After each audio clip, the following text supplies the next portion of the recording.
The rising career of Cailee Spaeny, the breaking out of new stars in Hollywood. Caille Spaeny has had a tear of a year in 2024. She starred as the female lead in Alien Romulus and played one of the main characters in A24's Civil War, a doe-eyed, aspiring photojournalist through whose eyes we come to understand the main conceit of the film. It is not common for actors to have two big releases in one year, especially in today's fractured media environment with so much TV, film, and short-form content consuming our attention.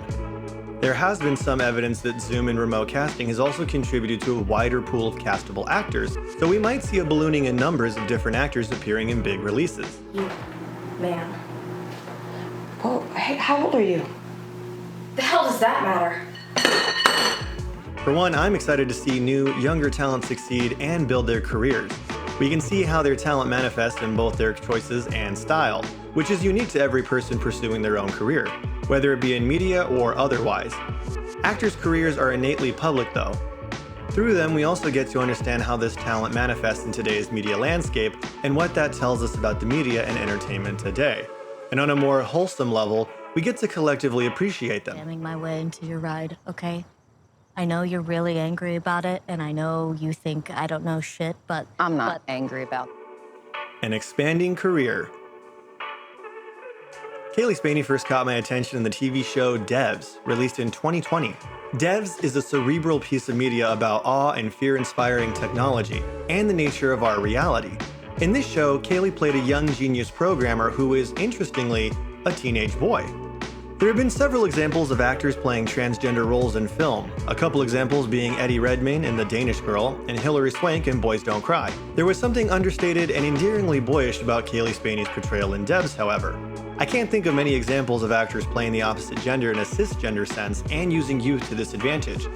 But this practice is reminiscent of Shakespeare's time, when young boys played women. Perhaps this is a more progressive and empowering reinvention of the practice. I was born in Tennessee, and I was raised in southern Missouri. In a few short years, Caille's career has expanded. After Devs, she played a minor role in the 2021 crime drama Mayor of Easttown, starring Kate Winslet. In 2023, she worked with Sofia Coppola on a biopic of Priscilla Presley in her first cinematic lead role. Although Sofia Coppola is a terrific filmmaker, this was a relatively smaller release that garnered less attention than the 2022 biopic Elvis. Caille Spaeny gave a terrific performance in Priscilla, however. 2024 has only expanded on its upward trend in her career with the releases of Alien Romulus and Civil War. Rain, are you sure about this? Only one way to find out. Alien Romulus and Civil War in 2024. Let's talk about Alien Romulus first. The Alien series always stars women in its leading role. These characters are always capable and competent women, as seen portrayed in earlier iterations by Noomi Rapace, Catherine Waterston, and of course, Sigourney Weaver.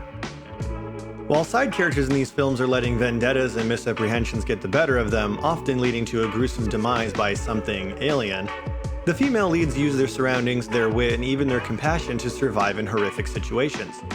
Caille Spaeny's character in Alien Romulus is no different. Her compassion for her artificially intelligent companion Andy and her companions, in particular a pregnant companion, both serve to later help and harm her. I don't know, there's just something about it, a catchiness that it's missing. Watch out! What is unique in this portrayal is her youth. She is a part of a group of young colonists on a mining planet looking for a better life. Her youth perhaps gives her more compassion and more optimism, but is not portrayed as a hindrance. In fact, it might soften her edge and make her more relatable to the audience. But similar to other leading characters in the Alien series, it's her character's usage of the world around that helps her survive. This time, it is gravity, acid, and machinery, all established mechanisms in earlier moments in the film. She is the quickest character to assess situations and to come up with solutions. In short, this character is young and hopeful, but also capable of surviving and having positive growth as a person. This is the stark contrast to her role in Civil War, released several months prior. In Civil War, she is a young photojournalist who is naive and learning, but frequently overwhelmed by the chaos around her. We see this naivety ebb away as the film progresses. Towards its end, we are left with something harder. We see her descend down a dangerous path towards callousness and self-interest. Despite this, similar to all her other roles, we see something innately endearing and defendable in her portrayal. It ends, and I'm in YSL, and it's a moment, and I feel great. You look good. Thank you. The breaking out of young actors now. Something often discussed is that we no longer live in the era of movie stars. When we think of movie stars in the 90s or 2000s, we might think of Brad Pitt, Tom Cruise, or Angelina Jolie, who could draw on audiences all on their own star power.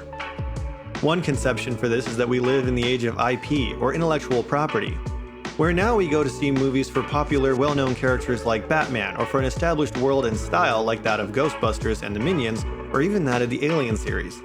This all may be true, but a couple of newer, younger actors have stood out in the past several years. Austin Butler, Timothée Chalamet, Saoirse Ronan, and Florence Pugh come to mind. Similar to Caille Spaeny, these actors may not be a household name in, say, broader America, but they have captured the interest of attentive cinema lovers. Timothée Chalamet, for example, had a small role in 2014's Interstellar, and then was soon leading the relatively smaller release Call Me By Your Name in 2017. Soon, he was leading bigger budget movies like those in the Dune series and The King. These actors are all incredibly talented. They are capable of portraying a variety of different characters and roles, while still bringing their own unique talents to bear. For Timothée Chalamet, it might be an intensity released in charismatic outbursts. For Florence Pugh, it might be humor and boldness. For Caille Spaeny, I would argue it's a likability and an almost infinitely malleable softness. I'm sure these actors have even wider range and talents than we have yet to see. What's going on? I don't know what's going on. Oh, yeah, there's no Brendan, right. In contrast to the 90s and 2000s, we aren't tracking these stars' private lives on a national level, so maybe their work gets a bigger share of our attention. In some ways, this might be a healthier atmosphere to be an up-and-coming actor in.